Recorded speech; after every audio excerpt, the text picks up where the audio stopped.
Hindi na nga daw masaya si Baser Amer dito sa NLEX at patapos na nga din daw ang kontrata niya dito.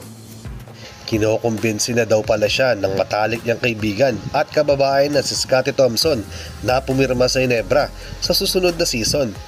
Mangyayari kaya ito mga ka-sports? At Scottie Thompson, tinanghal na ang bagong team captain ng Barangay Ginebra. Pabor ba kayo dito? Yan ang topic natin sa video na ito.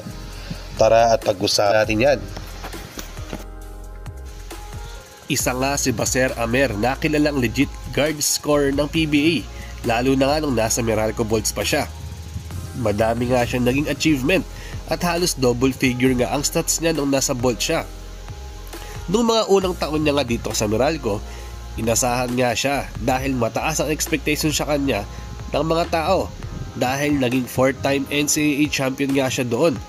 At yun nga ang naging dahilan bakit siya nga ang dinraft ng Bolts.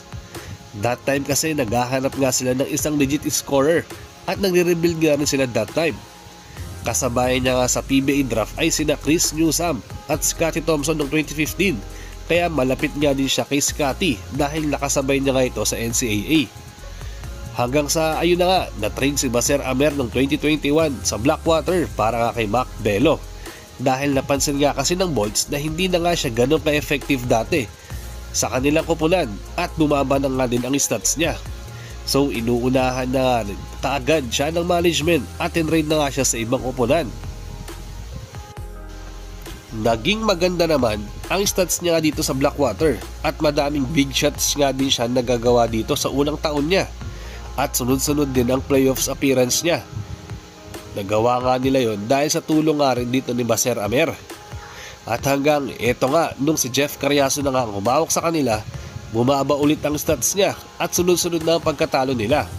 Hindi nga maiwasan na madismaya ni Baser Amer sa nangyari, kaya nag-decide na nga daw siya na pagtapos na nga daw ng kontrata niya sa 2024, aalis na nga daw siya dito sa Blackwater at hahanap na nga siya ng ibang koponan. Hanggang sa na-trade na nga siya dito sa NLEX Road Warriors.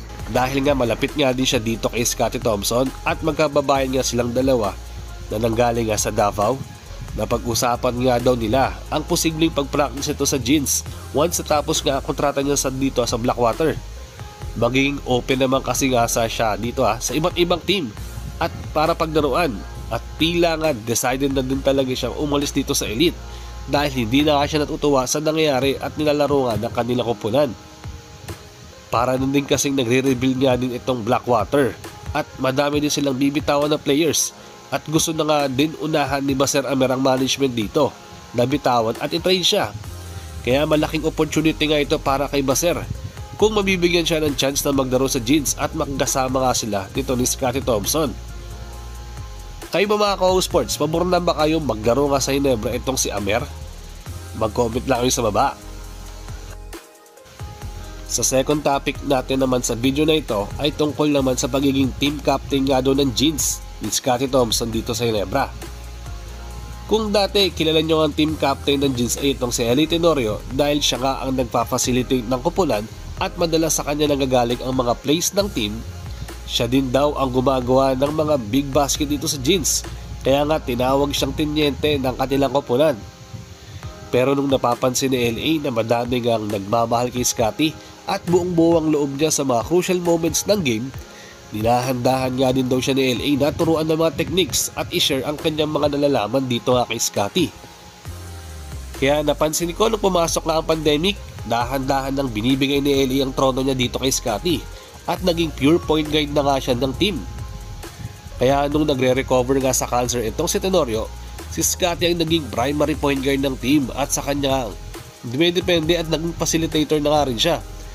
In-apply din kasi ni Scottie ang mga natutunan niya nga dito kay LA, kaya naging mas malaki ang role ni Thompson dito sa team at hanggang sa napapansin na nga ng management na kaya niya na nga maging team captain. Sa kanya na din kasi nagtatanong ang mga players kapag may kailangan silang gawin na play at lalong-lalo na sa mga crucial moments, sa kanya na binibigay ang mga bola. Kaya ngayon nung tinanghal lang ang bagong team captain na daw itong si Scottie Thompson ng Barangay Ginebra, mas malaki na nga ang magiging role niya dito sa team dahil malaking task ang kailangan niyang gampanan. Bukod kasi sa pagiging player, para magiging Player coach na nga din siya dito sa loob ng court dahil siya nga ang gumagawa ng play. At kailangan niya din i-maintain ang pagiging energy player ng kanyang koponan na kung saan dun nga siya nakilala. Kaya asahan natin na mas magiging vocal lalo si Thompson sa loob ng court pag napanood nga natin siya sa mga susunod na games ng Ginebra ngayong taon. Hindi na rin kagulat-gulat na maging team captain itong si Thompson, mga ka-Sports. Kasi simula nga nung nabigyan nga siya ng magandang opportunity nito ni Coach Tim Cone, malaki na talaga yung chance na magiging team captain or magiging leader nga talaga siya ng kanilang koponan. Dahil nga sa pagiging energy player niya at mahal niya siya ng mga fans. Kaya nga inaalagaan din siya ng Ginebra management at the same time. At lalong-lalo na nung nagkasama nga sila ni Mark Aguiwa, parang nabasbasan niya na din nga ito. Para sa akin, deserve nga talaga na maging team captain itong si Scottie Thompson ng team. Dahil mas naniniwala nga ang kanyang mga kakampi na kaya niyang gampanan ito being team captain ng Barangay Ginebra. Hanggang dito na lang muna tayo sa video na ito, mga ka-Sport. Salamat sa panonood at mag-ingat kayo palagi. Bye-bye!